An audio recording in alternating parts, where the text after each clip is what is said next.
Welcome, everyone. Good afternoon. I'm Paolo Carazza. I'm the director of the Kellogg Institute, and my job here this evening is a very short and simple one, simply to say thank you for coming. Welcome to all of you to this wonderful and joyous occasion. Welcome in particular to the members of the Ford family who are here with us, Dean Scott Appleby, who just joined us today, but really all of you who will help us be here to celebrate the life and work of Rose Busingye, which you'll hear much more about in the course of this evening. I'd like to introduce to you now my friend, colleague, and the director of the Ford program, Professor and Father Robert Dowd. Bob.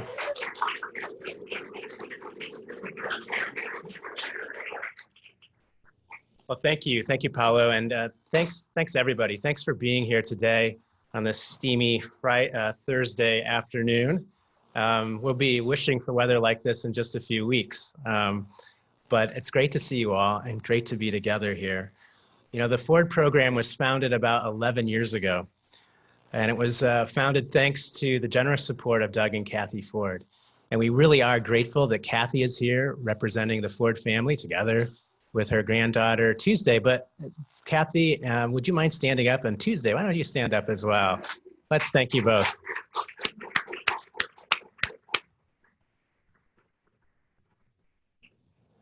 Doug and Kathy are really inspirational people.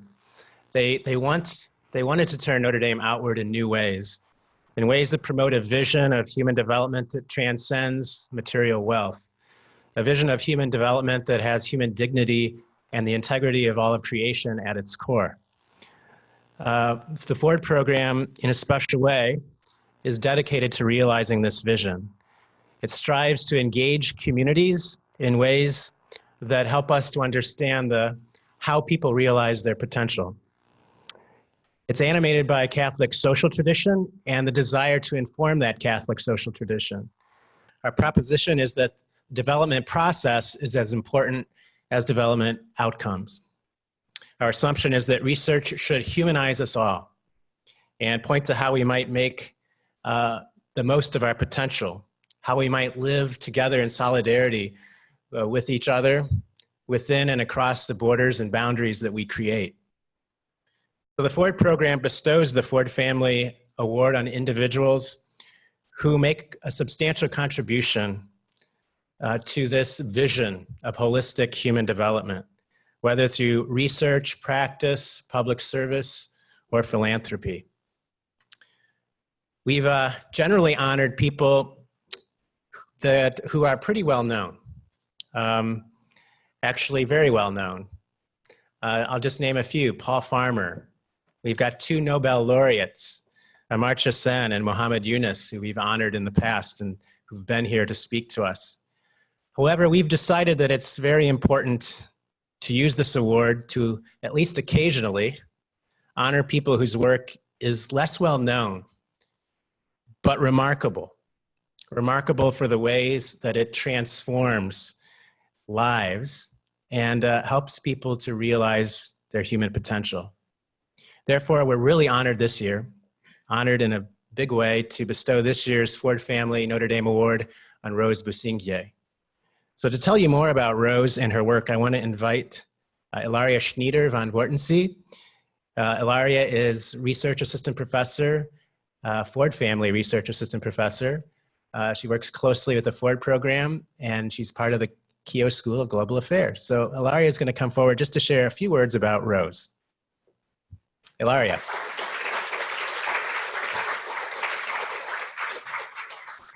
Thank you, Father Bob.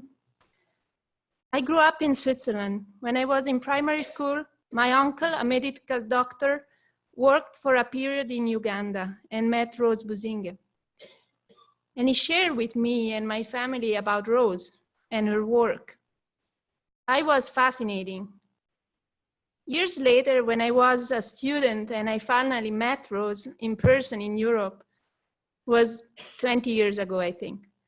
Since 2014, thanks to the Ford program, I had the privilege to visit Rose and the women and children that she has accompanying in Kampala. Rose Busingye is the founder of Meeting Point International, a Ugandan NGO serving people from the slums of Kampala affected by HIV/AIDS. Convinced that meeting the physical needs of the community members alone is insufficient for holistic healing, Rose developed the organization with an emphasis on the dignity of each person. Rose began her medical career after experiencing the horrors of war in North Uganda. After training as a nurse and midwife in Kampala, she spent 2 years in Italy for additional studies. Returning to Uganda, she created the grassroots organization where women and children facing rejection because of HIV could find love and value. In 2002, she officially founded Meeting Point International. Through clinical care and cultural, community building, and income-generating activities, the organization now supports over 1,000 persons, primarily women with HIV/AIDS, and provides indirect services for more than 13,000 persons affected by disease, poverty, and war. Women of MPI have initiated new socioeconomic enterprises, built 2 schools, and sponsored fundraising efforts for vulnerable populations abroad. Rose has an incredible capacity to recognize and to touch the heart of each person she meets. This is what I felt the first time I met her, and this is my pleasure to introduce her here and to introduce a video that we made to introduce also the women of Meeting Point International. Thank you. And thank you, Rose, for accepting our invitation.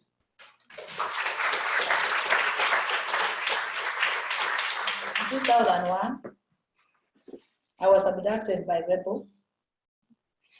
They took me in the bush by Joseph Conch. Really, they mistreated me. They raped me. They impregnated me. They cut a human flesh. I eat. They cook for us, we eat. I stayed in the bush for 3 years. I came back in 2000. When I came back, life was not easy. Whenever I pass, people talk about me. So I decided to come to Kampala. They kept on coming until one day I said, let me go and see what is there. So unfortunately, when I went, I found those women dancing, they were singing. I said, no. HIV means misery. These people are not sick. I think it's just a club. When you want, when you decide, you come. Okay. Anyway, we are there if you want. All of us here, we are clients suffering of AIDS. Many of us are being left alone. Some of us, children went, husbands have died long ago. Vicky, don't you know that the value in you is greater than the value of sickness? I think the love she has given me made me also recover very fast. In 1 month, I was feeling fine, but there was no drug which was making me really feel fine. It was the comfort which was making me feel fine.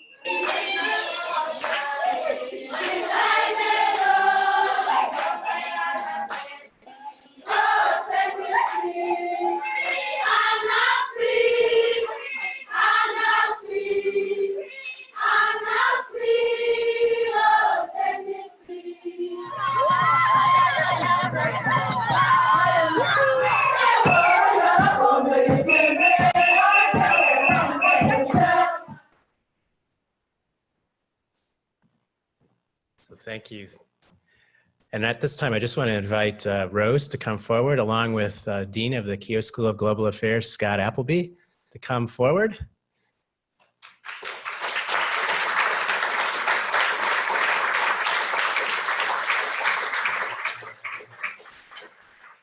So Rose, I know that you're not interested in awards. It's not something you care a lot about. You're motivated by love and the desire to free people up on the inside as well as the outside. So you really honor us by allowing us to bestow this award on you. And for that, we're really very, very grateful. So therefore, Rose, and therefore everyone, for promoting a greater awareness of the inherent dignity of each and every human person, for teaching us about how to accompany those hurting in ways that lead to healing and hope, for helping us to understand the importance of attentive listening in the human development process, for showing us that at the heart of human development is the human heart. It is a great honor for the University of Notre Dame to bestow the Ford Family Notre Dame Award for International Human Development and Solidarity on Rose Busingye of Meeting Point International, Kampala, Uganda.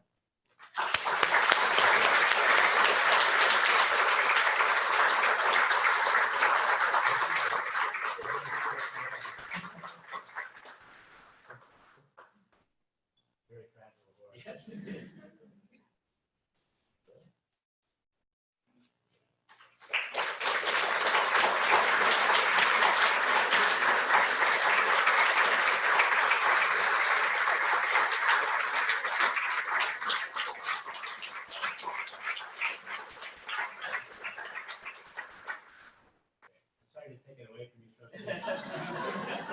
But we'll place it right here. And then Rose, if you don't mind. If you just have a seat for Rose. And at this time, I'm going to invite Clement Sedmak, Professor of Social Ethics at the Keough School of Global Affairs and Senior Advisor to the Ford Program, to come up and to join us and to engage with Rose in a bit of a conversation. This will go on for the next maybe half hour, maybe a little less, before the conversation will open up to all of us. Clements is very good at including everyone in the conversation. So thank you, Clements, for being here today and engaging in a bit of a conversation with Rose and with us all.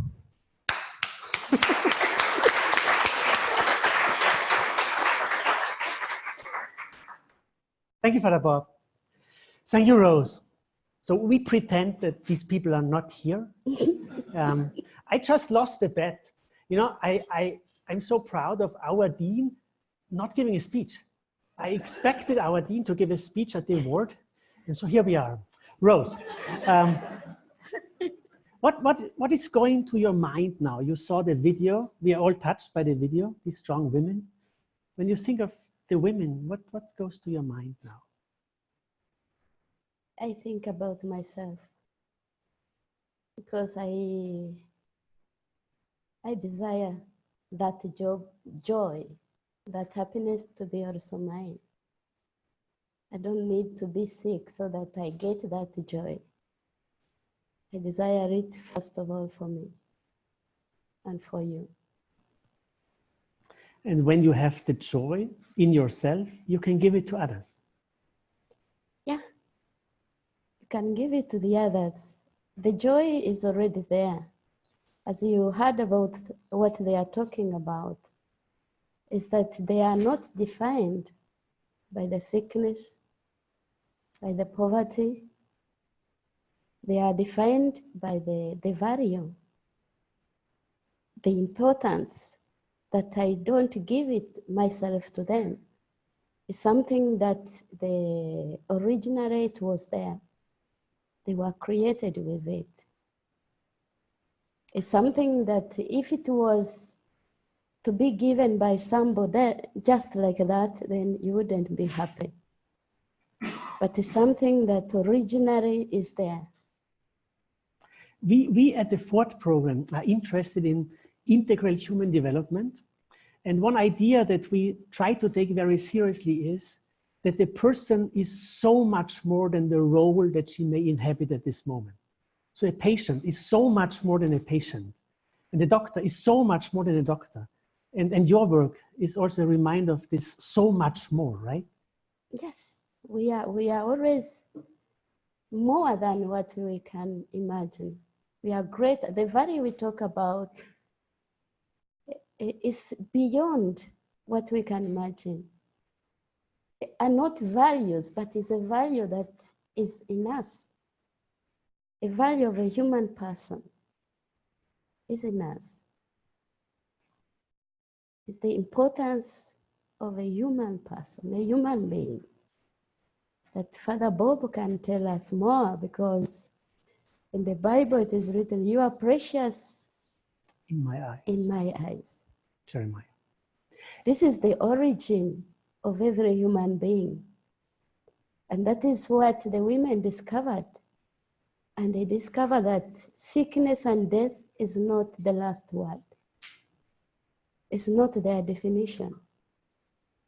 The definition is this being precious in the eyes of somebody. And it's not a lie. Not a lie. Since when do you know that? Have you learned that? Have you always known that? Was there an encounter that helped you understand Yes, it? somebody revealed to me, who am I? Somebody, I used to think people who are important are people who knows how to do great things only. When I was born, I'm the last in the family, and my brothers were doing everything for me. So I thought, my brothers are great, me, I'm less important in the eyes of God. But I met Father Jusani, who educated me and revealed me that I was important. I was somebody in the eyes of somebody. I had a value. He didn't only tell me, the way he was looking at me, when I met him, it was as if he had a very important guest. And in fact, I tried to tell him that I'm not what he expected. But he told me, do you know, Rose, even if you are the only human being on earth, for that importance, God could have come all the same. Then he said, no, God came. God came for you, he came. For you, for the value you have, the only thing that could buy you was only his blood. He went to the cross for you. He died and rose to be with you till the end of time. And this encounter has changed everything. But your work with women started before you met Father Jusani, is that right? Yes, physically, because I made his books when I was 12. So after, when I was about 16, 17, I went to see him. And the way he told you about things is the way he looked at you. And for me, it's as if that gaze became mine. And my desire is, I wish, when I went to work, I wanted only one. My success was at least only one human being could realize that he has a value. The world would change. Because I discovered that this is the only development. When you discover the value, your own value, you discover even the value of other things. When we met you in March, in, well, the headquarters and the administration, you talked about the importance of the gaze, the way at looking at the person. Can you say something about that again, the gaze? It's a gaze that penetrates you. That's, I don't know if you remember when you fell in love. I do. Oh, I do. No, I do. You know, June 16, 1994. Yeah. That moment, you remember a gaze, the one that I'm talking is again beyond that. That you feel that even if you walked through the fire, it won't burn you. Somebody that possesses a value, that looks at you with that gaze that you don't desire any other thing than that. Is a gaze that throws you in the reality you don't get scared, because the reality becomes gains also a value. It's something that unites you to other things. Because that gaze that Father Jusani didn't know me.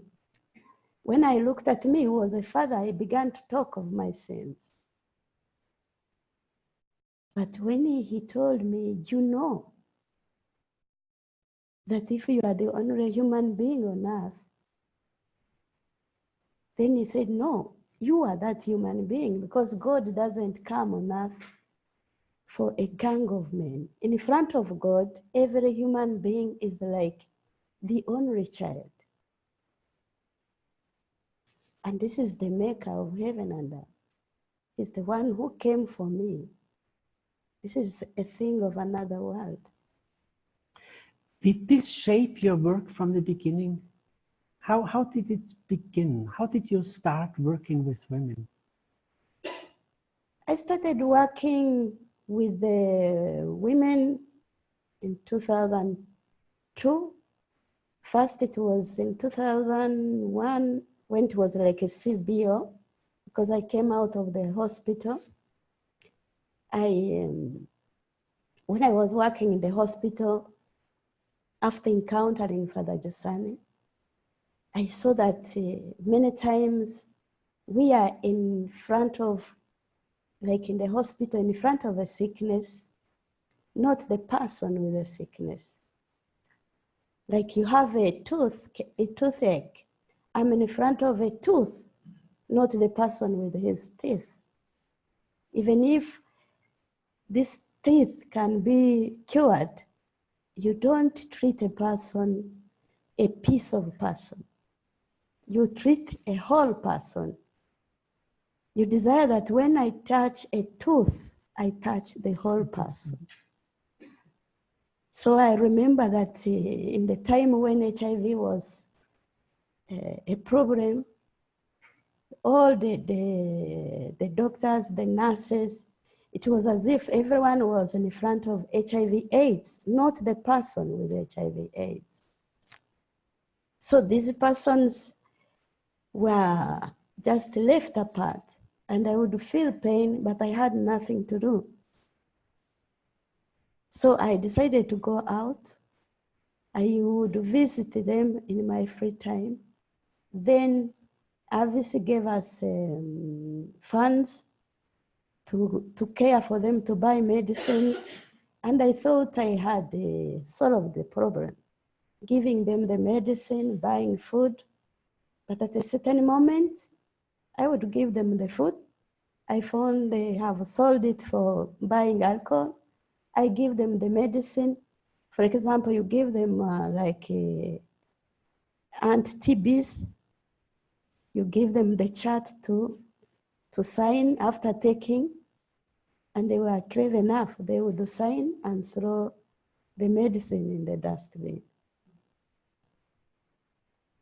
And for the doctors, you know that the person has taken because there is a chart that is filled, but the medicine was always in the dustbin. And I went into crisis because I thought, when you are sick, when you have pain, it is obvious that you take the medicine. But I bought medicines they were not taking. I sent children at school, they were not going. They would prefer roaming around the streets, they were not going. So I was wondering what I was lacking. And when I went back to Father Jusani educated me that this value is first of all for you. You cannot give what you don't have. Because I think I was preaching about the value, but I was not a value myself. So I stayed in Europe with Father Jusani for 6 months. When I came back, everything had changed for me, because I discovered that this is me. This is myself rose as a value, as a meaning. because the meaning that is total, not just the meaning that is. So the women, I think they wanted to look, who is that person who has a value? How does he or she treat herself? It is like a plane that began to move. And the women felt that there was something deep about your sense of who you are. Deep about their sense, because when I told them, they thought it was my things. But when they got it as part of them, they moved. Because if it is only me, it cannot move somebody. But they understood that what I possess, they possess it also. And many of these women never had a chance to discover that because they went through so many sufferings and atrocities, which makes it hard to find this value in yourself. They needed, it needs a rose to free they them, needed right? somebody to educate them, to reveal them what they are. And now you have opened schools as well. How different is it to work with women as well as with children? It's very interesting. It's very interesting. I wish you came and see, because the women asked me that they want a school, because in the other schools where they were going, they were coming back, they treated themselves as things, as an instrument. They are not like them. They said they want their children to discover what they have discovered. They said, we want a school. And I told them, for me, I work in a medical field. If I'm to build something, I would build a hospital, not a school. And the women told me, no, you build a school.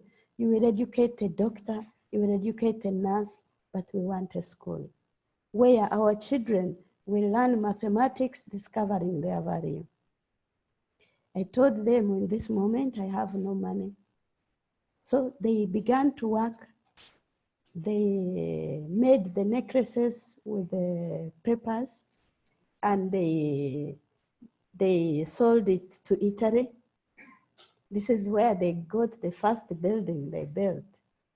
And they wanted that building to be beautiful, because when you have a value, I offer you something that is variable. When you have a meaning, when you are precious, I give you something that is much more precious. Because when you gain a value, everything gains a value, gains a meaning that is total. So the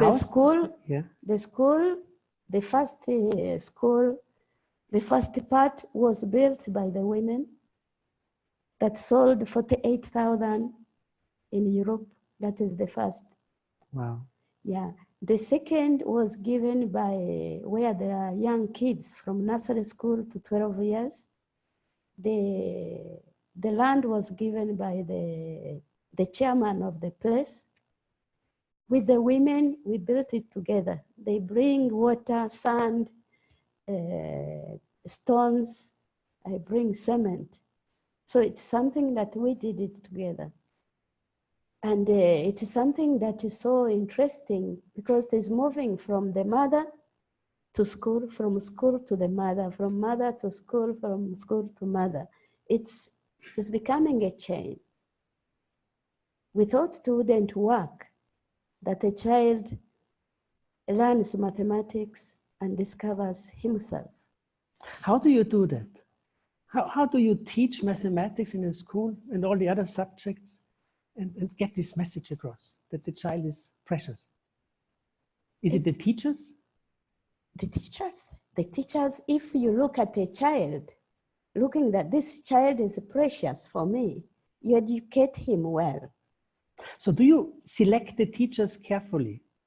You Not make sure carefully. The teachers, when they come, we tell them our method of education is this: you want to stay or not? Oh, which means sometimes you kick them out after a No, while. we don't kick them out if they want, because if in our school we don't beat children, we don't give corporal punishment. Yeah, that's not so good. I think. So for some teachers, you cannot talk about it. They think educating, you have to what? Oh. To give them, I think, that a child cannot understand if you don't punish. But we wanted to tell the world that a child is not a goat or a cow. A child can be guided and he can understand. So the teachers who don't like this educational approach will leave the school.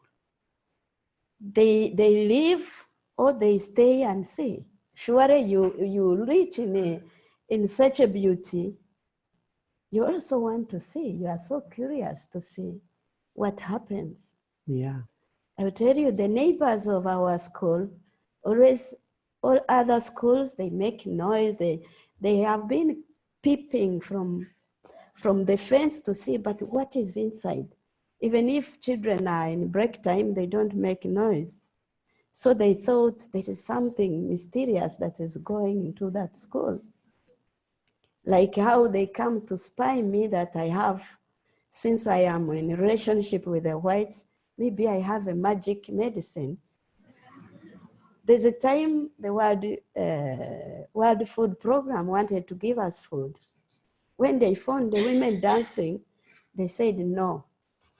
How can people who are sick dance? What are dancing for? It may be something that we are just inventing. They had to pick samples and they went and they tested them again. Like the woman in the video who said, it's like Yes. a dancing club. They cannot be sick, really. Yes. Yeah. People don't believe. They want to find a reality where people are stressed. Even in our school, they were inventing that here, maybe there are people who are taking drugs. They were coming to control.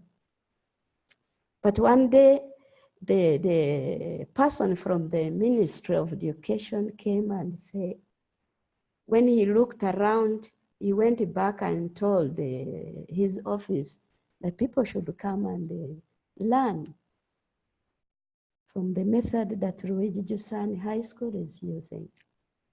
And one of our kids made an essay with the whole children of Uganda. She was the first. Wow. In the country. Because the school is now, it has just started, but it's becoming one of the first best schools in the country. So you create possibilities for belonging for the women and the children. Belonging is an important word for you, right?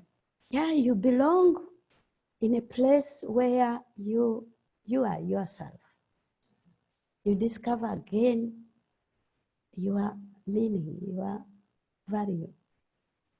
That you think it is destroyed by the sickness, but the value is permanently there. Have you ever doubts and dark moments where you're not so sure about that?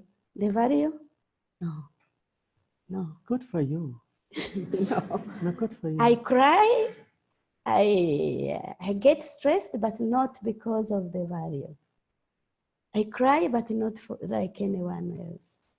So there's never a moment of hopelessness and despair, even though there are difficulties, and you may see women die, right? The difficulties are there. Yeah. The problems are there, but these ones cannot cause a doubt. And do you see the women sometimes despair? Or is there also this serenity that cannot be destroyed? They cannot really reach that moment of desperation. They cannot? No. Lovely. There is a time, I tell you something. There's a time when these women, as Ilaria said, they do village saving. About 30 women, they put a box, and every week they save money. A cent, 2 cents, $1. So they keep on saving. And at the end of the year, they open the box and they share their money. So you find that at the end of the year, they have earned really a lot of money. So the people around wanted also to do the same, those who are not meeting point. They came and they asked our women to train them. They trained them, the secretary, the chairperson, the cashier, and they went with their boxes and they began to save. After 3 months, the women came back crying that the cashier, the secretary, and chairperson ran away with the box. One woman, in a broken English, she stood up and told them, "You don't come to confuse us here. We discovered our value, the value of money, and we make money." That's powerful. It's when you discover what comes first even of the problem. It's not that one doesn't cry, doesn't see things that pain, but not like any other person. Because you know that the problem, the sickness, they don't define you. You are not a problem. You are not a circumstance. You are greater than the circumstance that happened to you. You are greater than what you can imagine. What we need is somebody that reminds us, because when you don't have a company, when you don't have a friend, when you don't have a community that reminds you who you are, then many times you forget. That is why they go in a group. And you live in a community yourself as well, right? Yes. Yes. To be reminded. They cannot live alone, otherwise everything could have collapsed. So we will open it up to the audience in a few minutes. One last question before you can think about questions or footnotes you might have in the meanwhile. There is this lovely school here in South Bend, the Holy Cross Grad School, run by the Congregation for the Holy Cross. Children from 4 through 14. It's a lovely school and gentle teachers, but they have to use the standardized testing methods imposed by the state because they need to be recognized as a school. And they say this adds to the stress level, which makes it quite difficult to live the kind of school culture they would like to live.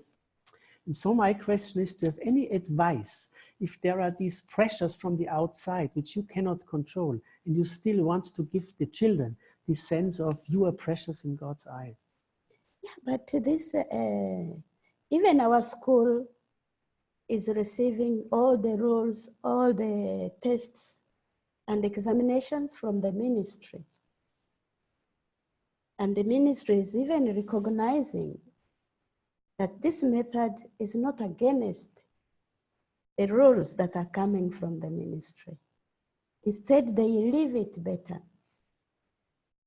And there's no competition among the children or unhealthy competition. No, the competition, you find our children, by the way, the first days they thought, they were saying, but are these children seminarians?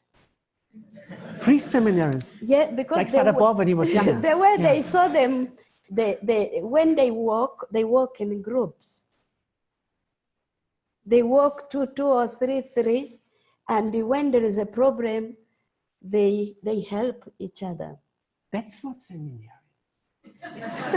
That's helpful. No, there is the people who are from the seminary, they are not the same like people. You see how they behave. fighting, they do fight, they are kids, but they don't, it's not something that is alarming.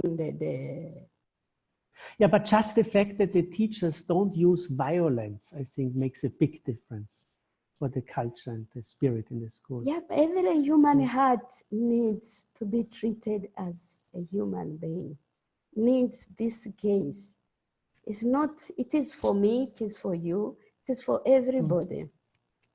Is that one touches your heart, that is the same heart. The heart recognizes who treats you well and who treats you badly. That's why we don't forget when we fell in love. Now, do you have questions?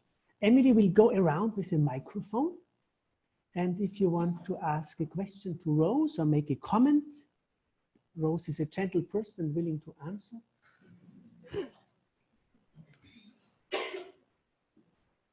Yeah, that's a challenge.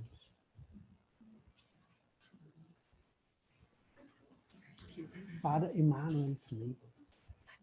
Father Emmanuel, can No, I'm not Father Emmanuel. in Uganda. It's Father Emmanuel. Thanks, Rose. My name is Martin. I'm a PhD student at Notre Dame, and I'm from Uganda. So look at the history of our country. We had an HIV prevalence of about 33% in the 1980s. Later on, it dropped to about 6% in around 1996, 97. But the recent statistics are kind of worrying. It's like it is kind of stagnating. So I just want to get a comment from you. What is it that our country, as the strategy of our country, that has now failing us? Because if we had gone at a rate at which it was reduced in the 1980s up to 1996, it would have been a little bit lower than the 6% that we have right now. And some high transmission areas like the islands or even the slums, it is way much higher than the national average. So it's kind of worrying. What is it that we are not doing as a country to really reduce it even lower than 6%? Thank you. The problem of human beings is always to push the reality to the country, to others, to do things for us. Because when I started me, myself, wanting this patient to be better, to be happy. I didn't wait for our president to come and do things. Is that the things, many times we escape from our responsibility and we wait for the government, for the LC ones, but it's you. When Rutaya was singing, today is me and tomorrow is someone else. Let us put the hands together. Let us put the hands together. That is why we always, the women move together. In fact, this moving of together is helping them even take the drugs, even prevent.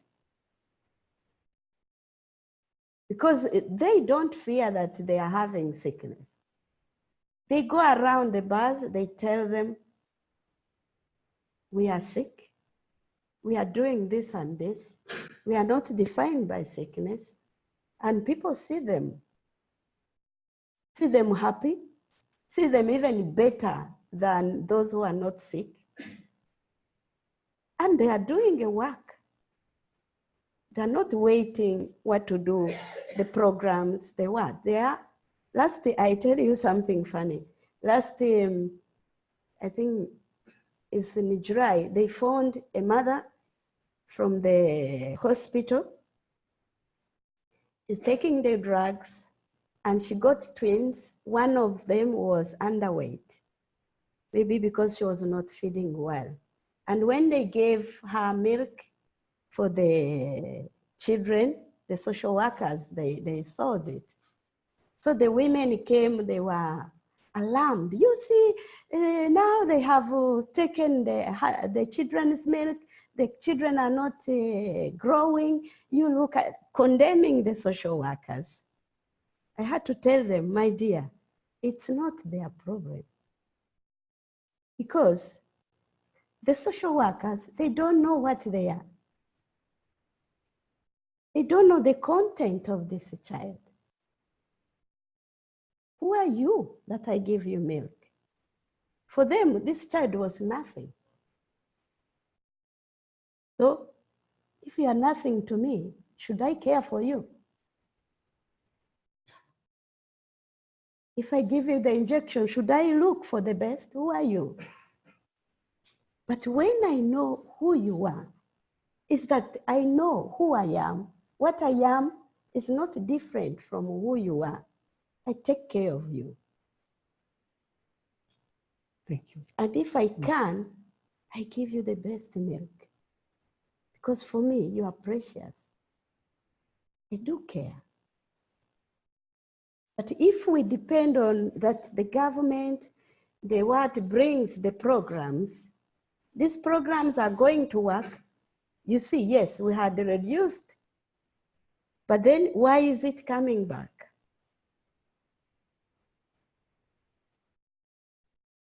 When you are not aware that life has a meaning, life has a value, you treat it as a thing, as an instrument. We treat each other, the wife and the husband, they treat each other as instruments, as things. If we don't discover that for me, you vary, for me, you are important. Not just like a preacher, is what a human being is. Thank you. Father Emmanuel. Thank you very much, Rose, and for your work, and congratulations on the award. The gaze, the care. I want to hear a little more about programs, activities. What is it that you do at Meeting Point International that institutionalize this love or care? What is it in the schools, for example? What kind of programs, curricular programs, on a given day, this is what we do for the children? How is it, in a way, inculcated in the children? I want to hear about activities, programs. See, Father Manuel, I am coming. Running. The school is there. It's Luigi Giussani High School. You can read it even in the newspapers. It was among the first schools in the whole of Uganda. There is a primary school in Banda and a high school in Kamuli, Chireka Kamuli. And the Meeting Point is in Kitintare. We have an office there, and we have we work in the communities. That is Naguru behind St. Jude Parish, and also in Banda zone behind St. Matia Murumba. So we are there, come and see. We care. We have a doctor, we have nurses, and you can see them, you can touch them. It's not an invented story. It's not that you plan how to give love. It's you become love. If you are a nurse, my time is to give injections, to give drugs. People realize how I give those drugs. There is a doctor, I laughed so much because she came to help me.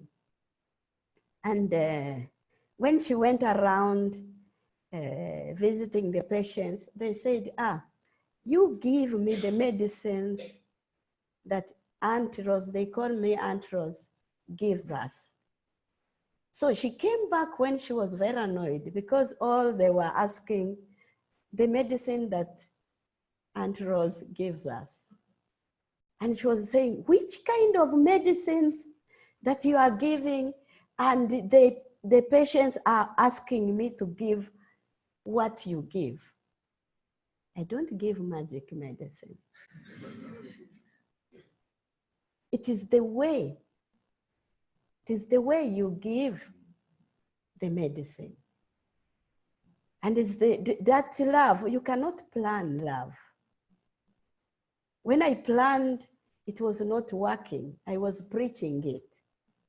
when it became part of me, it started to work. Because these women, when they found a baby, I said, okay, now take care of that baby. They went and bought milk for the child. And when I was coming, I said, please give less, because the child was beginning to have it was becoming, they were as if they were pumping a balloon. These women you saw, they are welcoming children, orphans in their homes. There is a woman who has welcomed the 3 kids from Masaka, and she's an Acholi from Kitugum. If you can, you will even laugh, because these children now are speaking Acholi. The funny thing, they are resembling this woman. The way she walks, the way they welcome kids. When I go to families, please, there's a child abandoned on the road, can you keep? Even Christian women, you say, no, wait, I ask my husband, I have not enough food, I have not enough of this and this, you know. But these women, when you take the children there, they fight. Me, me, me, me, me. If you don't give, they get annoyed. When I give a child, what I have to do is down, down, deep, I have to see that I sustain the family. Otherwise, this child is going to what? To be malnourished. So in a sense, you say it's not so much what you do, the kinds of activities, but how you do them. It's the spirit with which the you heart. do them. Okay. The heart. When our women gave money to New Orleans or New Orleans, the journalists, American journalists, were scandalized. They said, no, it is USA that will give Africa, not Africa to give USA. One of the women said, the heart of a human being is international. It has no race, it has no color, it moves. Thank you. We have about 5 more minutes, so we could take 2 more questions. For me, I have been really, I want to build on the heart that moves. When you are moved towards another human being, and you want that at least it doesn't suffer. I want that you don't suffer. I want that you are happy. The human beings are not like beasts. Surely that when you see another human being suffering, you feel you want to do something. The heart tells you that you should do something. It is that today we don't care. I don't have enough for myself. I don't have enough here. I don't have enough here. And you will never have enough. Sure, that day I was with the Catherine hurricane. I was challenged because there is a beggar that came from Kampala begging and brought me the coins and said, Rose, even me, I want to participate in the life of somebody. I want to tell that child in USA that that child belongs to us, that child is ours, that child has a meaning, that child has a value.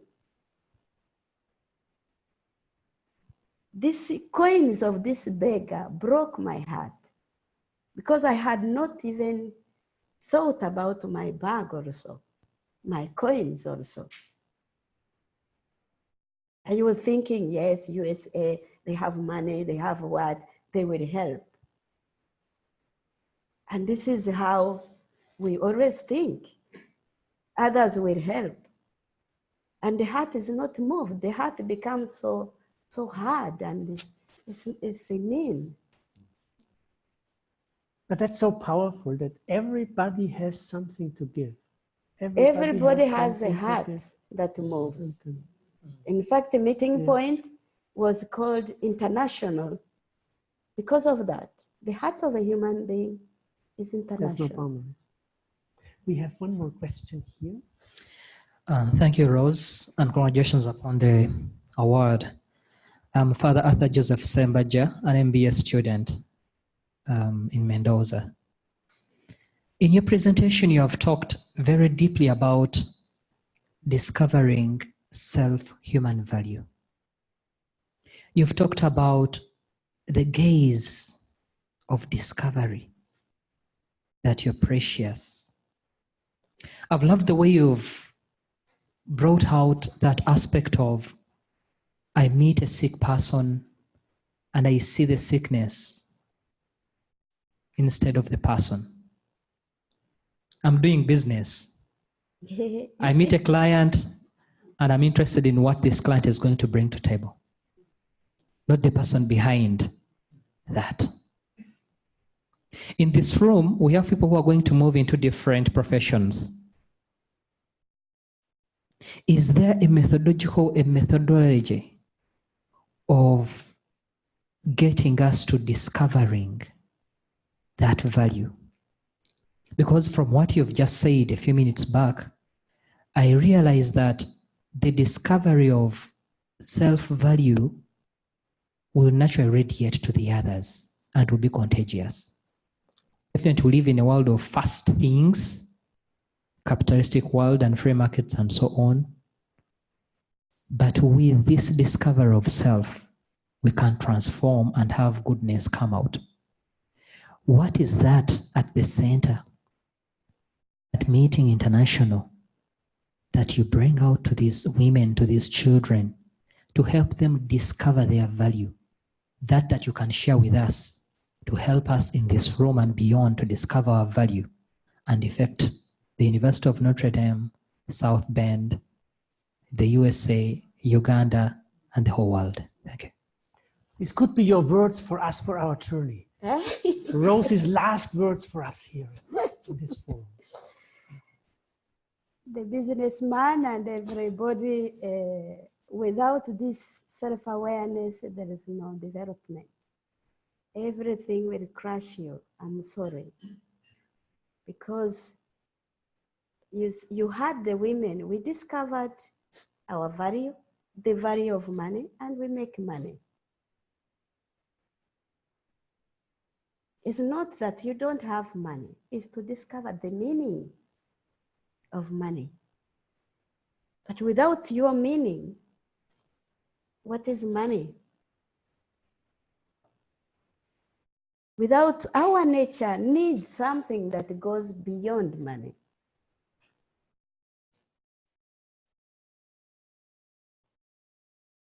In Uganda, we have the permanent LGI, that is Permanent Center for Education, which is led by Mauro. This is where every now and then he's distracted. The teachers and the other businessmen, schools, they go there and they give seminars, and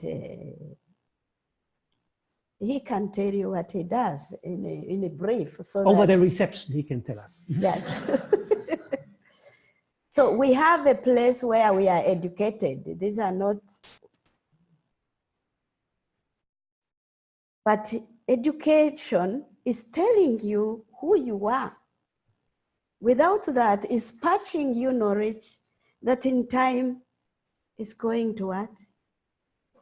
It cannot move you, it cannot make you develop.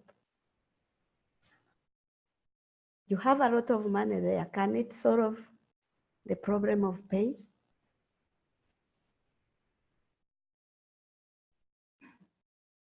Can it solve the problem of sickness? Maybe giving you drugs, but it cannot tell you who you are really. But this self-awareness of who I am Me, even I had, at 12 years, I had put myself aside. I thought, even God is for these people, it's for my mother and my brothers, because they were great, they knew how to finish even the rosary and so on. Me, I thought I was nothing in the heart of God. I was not worthy for the heart of God. But when Father Jusan told me, God came for you. God came because all of us, we are this weak, wicked. Without him, no one can even breathe one minute. Thank you, Rose. Thank you, Rose. One last sentence for us to keep us going on our journey. Just the last sentence, a word for us. The last sentence is to what he has really said. Without this awareness, because every human being, naturally and originally, is this belonging. Thank you. Thank you, Rose. Thank you.